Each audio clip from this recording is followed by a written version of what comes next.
আপনি যত বড় পাপী হন, আপনি যতই অন্যায় করেন না কেন, আল্লাহর রহমতের দরিয়া, আল্লাহর রহমতের দরজা আপনার জন্য খোলা আছে না নেই? জায়নামাজটা বিছিয়ে দেন, চোখের পানি ছেড়ে দেন, 2 রাকাত নামাজ পড়ে সেজদায় লুটিয়ে পড়ে কাঁদেন। যত গুনাহ আপনার হোক না কেন, আপনার গুনাহ মাফ করে কবুল করে নিবে কে?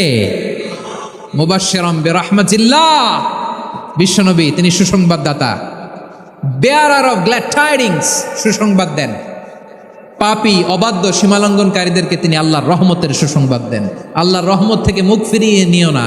তিনি যে কত দয়ালু, তিনি যে তোমারে কত ভালোবাসে তুমি জানোই না।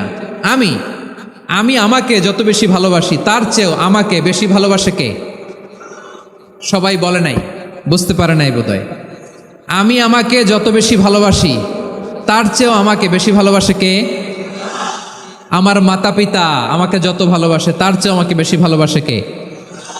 আমার প্রিয়তমা স্ত্রী আমাকে যত বেশি ভালোবাসে তার চেয়ে আমাকে বেশি ভালোবাসে কে?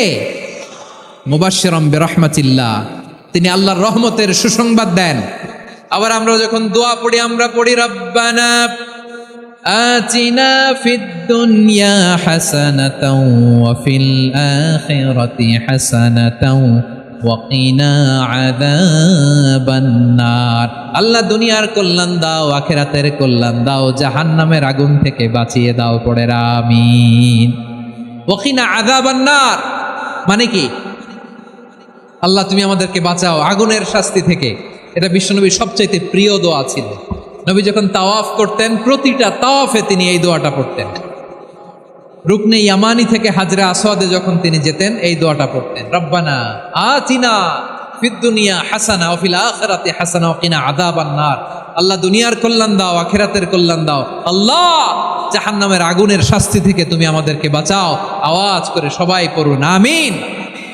আবার জাহান্নামীরা যখন জাহান্নামে যাবে, ফেরেশতারা ডেকে বলবে, ও কপাল পোড়া জাহান্নামীরা, জাহান্নামে কেন ঢুকলা? দুনিয়ার বুকে কি তোমাদেরকে সতর্ক করার জন্য কেউ আসে নাই? কুল্লামা উলকিয়া ফিহা ফাউজুন সাআলাহুম খাযানাতুহা আলাম ইয়াতিকুম নাযীর। সুবহানাল্লাহ পড়েন, আলাম ইয়াতিকুম নাযীর, কোন সতর্ককারী আসে নাই? বিশ্বনবী নাযীর হয়ে, সতর্ককারী হয়ে পৃথিবীতে আসলেন। তিনি জাহান্নামের ব্যাপারে উম্মাকে সতর্ক করেছেন। জাহান্নামের আগুনকে আল্লাহ নাম দিয়েছেন নারুল্লাহ। এটা আল্লাহর আগুন, নারুল্লাহিল মুকাদা আল্লাতী তাত্তালিউ আলাল আফইদা, যেটা কলিজার মধ্যে যে ধরে যায়। দুনিয়ার আগুন হাতে লাগলে হাত জ্বলে, পায়ে লাগলে পা জ্বলে। জাহান্নামের আগুন দেহের যেই জায়গায় লাগুক না কেন, সাথে সাথে কলিজাটা জ্বলে ছাই হয়ে যাবে। নারুল্লাহিল মুকাদা আল্লাতী তাত্তালিউ আলাল আফইদা, জাহান্নামের আগুন গায়ে লাগলে আপনার কলিজা পুড়ে ছাই হয়ে যাবে। ওই জাহান্নামে আমরা যেতে চাই? আমরা তো সবাই মিলে নাশিদ গাইলাম, জান্নাতে আমরা একা যাব না, সবাই মিলে যাব। ওই জাহান্নাম থেকেও সবাই মিলে বাঁচার দরকার আছে না নাই? জাহান্নামের অবস্থা এত ভয়ঙ্কর হবে, জাহান্নামের ভেতরে লক্ষ লক্ষ কোটি কোটি কাফির মুশরিককে দেওয়ার পরেও জাহান্নাম বলবে হালমিম মাজিদ, আরো আছে নাকি, আরো দাও। কোটি কোটি কাফেরের দল, মুশরিকের দল, সীমা লঙ্ঘনকারী দল, তাদেরকে যখন জাহান্নামে ফেলা হবে, বড় বড় পাথরখণ্ড জাহান্নামে ফেলা হবে, তারপরও জাহান্নাম বলবে হালমিম মাজিদ, আরো আছে নাকি, দাও, আরো দাও, আরো দাও। আমার ক্ষুধা নিবারণ হয় নাই। জাহান্নামে তো উত্তপ্ত হবে, জ্বলন্ত হবে, ভয়ঙ্কর হবে। জাহান্নামের এক অংশ আরেক অংশকে খেয়ে ফেলবে। আল্লাহু আকবার। ফেরেশতারাও টালমাটাল হয়ে যাবে। জাহান্নামের রক্ষী ফেরেশতারা কি করবে তারা নিজেরাও বুঝতে পারবে না। কোটি কোটি মুশরিক কাফেরদেরকে জাহান্নামে নিক্ষেপ করার পরেও জাহান্নাম ঠান্ডা হবে না, শান্ত হবে না, বলবে হাল মিম মাজিদ, আরো আছে নাকি, আরো দাও। তখন আল্লাহ তাআলার কুদরতি পা জাহান্নামের ভেতরে ঢুকিয়ে দিবেন। সুবহানাল্লাহ পড়তে পারলেন না মজা করে? কোনো কিছুতেই যখন জাহান্নামকে শান্ত করা যায় না, আল্লাহ তাআলা তার কুদরতি পা জাহান্নামে ঢুকিয়ে দিবেন। দেওয়ার সাথে সাথে জাহান্নাম থেকে আওয়াজ আসবে, কত কত বিইজ্জাতিকা ওয়া বিকদরিক, আল্লাহ বিইজ্জাতিকা ওয়া বিকারামিক, আল্লাহ আপনার ইজ্জতের কসম, যথেষ্ট হয়েছে, এনাফ এনাফ, আর লাগবে না। সুবহানাল্লাহ বলেন। ওই ভয়ঙ্কর জাহান্নামে আমরা যেতে চাই কেউ? আমরা সব সময় ওই জাহান্নাম থেকে আল্লাহর কাছে পানাহা চাই। আওয়াজ করে বলেন ঠিক কিনা? বিশ্বনবী সবসময় আল্লাহর কাছে আল্লাহর জান্নাত চাইতেন, আল্লাহর জাহান্নাম থেকে পানাহ চাইতেন। তিনি বলতেন আল্লাহুম্মা ইন্না নাসআলুকাল জান্নাতা ওয়া নাউযু বিকা মিনান নার। আল্লাহ তোমার কাছে জান্নাত চাই, তোমার জাহান্নাম থেকে পানাহ চাই। রব্বুল আলামিন ডেকে বলেন, ও নবী, নিশ্চয় আমি আপনাকে সাক্ষ্যদাতা রূপে প্রেরণ করেছি, সুসংবাদদাতা রূপে প্রেরণ করেছি, সতর্ককারী রূপে প্রেরণ করেছি, আল্লাহর দিকে আহ্বানকারী রূপে প্রেরণ করেছি, আর আলো দানকারী চেরাগ রূপে, প্রদীপ রূপে প্রেরণ করেছি। পড়েন সুবহানাল্লাহ। 5টা বৈশিষ্ট্য। 1 নম্বরে আল্লাহ তাআলা বলেন, হে নবী, নিশ্চয় আমি আপনাকে সাক্ষ্যদাতা হিসেবে প্রেরণ করেছি। সাক্ষ্যদাতা, বিষ্ণু ইসা ইসলাম সাক্ষ্য দিবেন, এজন্য শাহিদ। শাহিদ মানে সাক্ষ্যদাতা। আওয়াজ করে বলুন, শাহিদ মানে কি? তিনি সাক্ষ্য দিবেন। মুবাশশির, 2 নম্বর বৈশিষ্ট্য হচ্ছে তিনি মুবাশশির। মুবাশশিরুম বিরহমাতিল্লাহি ওয়া বিল জান্নাহ। তিনি আল্লাহর রহমতের সুসংবাদ দেন, তিনি আল্লাহর জান্নাতের সুসংবাদ দেন। সুবহানাল্লাহ পড়েন। 3 নম্বর বৈশিষ্ট্য হচ্ছে নাযীর, তিনি সতর্ককারী, ওয়ার্নার। তিনি সাবধান করতে এসেছেন, রিমাইন্ডার দিতে এসেছেন যে আল্লাহর পথে যদি না চলো, শিরকি কাজ যদি না থামাও, তাহলে এমন আযাব আসবে ওই আল্লাহর পাকড়াও থেকে তুমি বাঁচতে পারবে না। তিনি নাযীর। বিষ্ণু ইসা ইসলামের 4 নম্বর বৈশিষ্ট্য হচ্ছে দাঈয়ান ইলাল্লাহ, তিনি আল্লাহর দিকে আহ্বানকারী। এই যে আমরা আমাদেরকে পরিচয় দেই যে আমরা দাঈ, বলি না?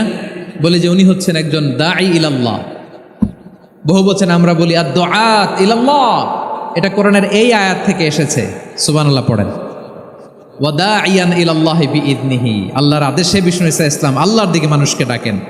এবং বিষ্ণু ইসা ইসলামের 5 নম্বর বৈশিষ্ট্য হচ্ছে সিরাজাম মুনীরা, আলো দানকারী প্রদীপ, আলোকদীপ্ত প্রদীপ, যে আলো দিয়ে তিনি গোটা বিশ্বকে আলোকিত করেছেন। আওয়াজ করে পড়েন আল্লাহু আকবার। তাহলে মোট 5টি বৈশিষ্ট্য নিয়ে আমরা কথা বলবো বিশ্বনবীর। আওয়াজ করে বলুন কয়টি? 1 নম্বরে হচ্ছে শাহিদ, বিশ্বনবী সাক্ষী দিবেন। কি দিবেন? He will be witness for all prophets and for us. তিনি নবীদের উপরও সাক্ষী দিবেন, আবার উম্মতের উপরও সাক্ষী দিবেন। সুবহানাল্লাহ পড়েন। কিয়ামতের দিন আল্লাহ তাআলা প্রত্যেক নবীকে জিজ্ঞেস করবেন যে তুমি কি তোমার উম্মতের কাছে আমি যা যা পৌঁছাতে বলেছিলাম পৌঁছিয়েছ? নবীরা বলবে আল্লাহ আমি পৌঁছিয়েছি। নবীদের কথা ঠিক কিনা, সত্য কিনা, এর সপক্ষে তখন বিশ্বনবী সাক্ষী দিবেন। সুবহানাল্লাহ পড়েন। এজন্য রব্বুল আলামিন বলেন, ফাকাইফা ইযা জিনা মিন কুল্লি উম্মাতিন বিশাহীদিন ওয়া জিনা বিকা আলা হাউলাই শাহীদা। তখন কেমন হবে যখন প্রতিটি উম্মত থেকে আমি একজনকে সাক্ষ্য হিসেবে বের করে আনব, আর তাদের উপরে নবী আমি আপনাকে সাক্ষ্য বানাবো। পড়েন সুবহানাল্লাহ। তাহলে সব উম্মতের ব্যাপারে সেই উম্মতের নবীরা সাক্ষ্য দিবে, আর ওই নবীদের উপরে আমাদের নবী বিশ্বনবী সাক্ষ্য দিবেন। সুবহানাল্লাহ পড়েন। এজন্য বিশ্বনবী হচ্ছেন শাহিদ। শাহিদের আরেকটা ব্যাখ্যা হচ্ছে বিশ্বনবী সাল্লাল্লাহু আলাইহি ওয়াসাল্লাম আমাদের সাক্ষীর উপরে তিনি সাক্ষী দিবেন। তিনি নবীদেরও সাক্ষী, আবার আমাদের উপর, উম্মতের উপরও সাক্ষী। সুবহানাল্লাহ পড়েন। রব্বুল আলামিন বলেন, وَكَذَلِكَ جَعَلْنَاكُمْ أُمَّةً وَسَطًا لِتَكُونُوا شُهَدَاءَ عَلَى النَّاسِ وَيَكُونَ الرَّسُولُ عَلَيْكُمْ شَهِيدًا। আর অনুরূপভাবে আমি তোমাদেরকে মধ্যমপন্থী উম্মত হিসেবে তৈরি করেছি, প্রেরণ করেছি। ব্যালেন্সড উম্মাহ, মধ্যমপন্থী উম্মাহ হিসেবে প্রেরণ করেছি, যাতে করে তোমরা সবার উপরে সাক্ষ্য দিতে পারো, আর যাতে তোমাদের নবী হতে পারে তোমাদের উপরে সাক্ষ্যদাতা। পড়েন সুবহানাল্লাহ। আমরা হচ্ছি ব্যালেন্সড উম্মাহ, আমরা সবার ব্যাপারে সাক্ষ্য দিব, আর আমাদের উপর সাক্ষ্য দিবে স্বয়ং বিশ্বনবী। সুবহানাল্লাহ পড়েন। তাহলে আমাদের নবী নবীদের উপরও সাক্ষী, আমাদের উপরও সাক্ষী। সেই বুখারীতে এসেছে আল্লাহ তাআলা কিয়ামতের দিন সাইয়েদনা নূহ আলাইহিস সালামকে বলবেন, নূহ তুমি কি দাওয়াত পৌঁছিয়েছো তোমার উম্মতের কাছে? নূহ আলাইহিস সালাম বলবেন, হ্যাঁ আমি পৌঁছিয়েছি। এবার নূহের উম্মতকে আল্লাহ জিজ্ঞেস করবেন, এ নূহের উম্মতেরা, তোমাদের নবী নূহ কি দাওয়াত পৌঁছিয়েছে? নূহের উম্মত বলবে, না আল্লাহ, আমাদের কাছে কোনো সতর্ককারী আসে নাই, কোনো নবী টবি আসে নাই, কোনো দাওয়াতও আমরা পাই নাই, আপনারাও চিনি নাই, জান্নাতও চিনি নাই, জাহান্নামও চিনি নাই।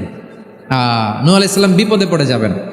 তখন আল্লাহ বলবেন, নূহ তুমি বললা পৌঁছিয়েছ, তোমার উম্মত বলে কিছু পায় নাই। নূহ তোমার কি কোনো সাক্ষী আছে? তোমার কথা আর তোমার উম্মতের কথা তো মিলে না। তুমি বললা তুমি আমার নির্দেশনা দাওয়াত পৌঁছে দিয়েছো, কিন্তু তোমার উম্মত বলে পায় নাই। নূহ তোমার পক্ষে কোনো সাক্ষী আছে? নূহ আলাইহিস সালাম বলবেন আছে। কে? উম্মতে মুহাম্মাদি। তখন আমরা বলবো, আল্লাহ নবী নূহ আলাইহিস সালাম তিনি আপনি যা যা বলেছেন ঠিক তা তার উম্মতের কাছে পৌঁছে দিয়েছে। এবার নূহের উম্মতের সাথে আমাদের ঝগড়া লাগবে। তারা বলবে তোমরা আসছো আমাদের হাজার হাজার বছর পরে, তোমরা কি করে জানলা? তোমাদের সাক্ষী ধর্তব্য হবে না? আমরা তখন বলবো, আমাদের কোরআনে তোমাদের নবীর নামে আল্লাহ তাআলা একটা সূরা নাজিল করেছেন, সূরাতে নূহ। আওয়াজ করে পড়েন আল্লাহু আকবার। আমরা বলবো, আমাদের কোরআনে তোমাদের নবীর কথা আল্লাহ আমাদেরকে জানিয়েছেন, দিন রাত এক করে তোমাদের কাছে তিনি দাওয়াত পৌঁছেছেন। তোমরা কানের মধ্যে হাত দিয়ে রাখতা, চেহারাটা কাপড় দিয়ে ঢেকে রাখতা, আল্লাহর নবী নূহকে পিটিয়ে ছালা দিয়ে পেঁচিয়ে তোমরা পাহাড়ে তুলে রেখে আসতা। সব আমরা জানি। আমরা যখন বলবো এই কথা, নূহের উম্মত চুপসে যাবে। তখন আমরা সত্য বলেছি কিনা এটা আল্লাহ তাআলা জানতে চাইবে বিশ্বনবীর কাছে। তখন বিশ্বনবী আমাদের পক্ষে সাক্ষী দিবেন। আওয়াজ করে বলেন আল্লাহু আকবার। এজন্য আল্লাহ বলেন, নবী আপনি হচ্ছেন সাক্ষ্যদাতা, সব নবীদের উপর আপনি হবেন সাক্ষী, আবার আপনার উম্মতের সাক্ষীর উপর আপনি হবেন সাক্ষী। তার মানে নবী গো, কিয়ামতের কঠিন ময়দানে আপনি হবেন রাজ সাক্ষী।